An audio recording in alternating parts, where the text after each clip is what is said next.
Здравейте, мили деца, родители и всички наши приятели! Днес имаме за вас една новина. Настъпи ледниковата епоха. И сега ще ви покажем как Маршал за първи път ще стъпи в един ледник. Готови ли сте? Маршал, готов ли си? О, къде е Маршал? Маршал! Маршал! Маршал! Изплаши ни. О!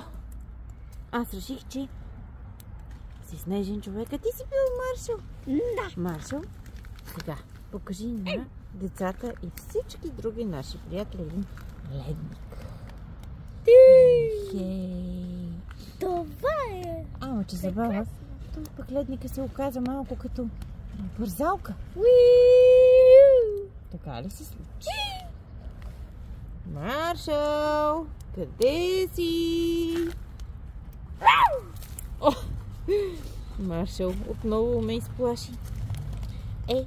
Пожелаваме на всички ви Прекрасен ден! и много забавления на ледените пързалки и навсякъде другаде. До нови срещи! До нови срещи!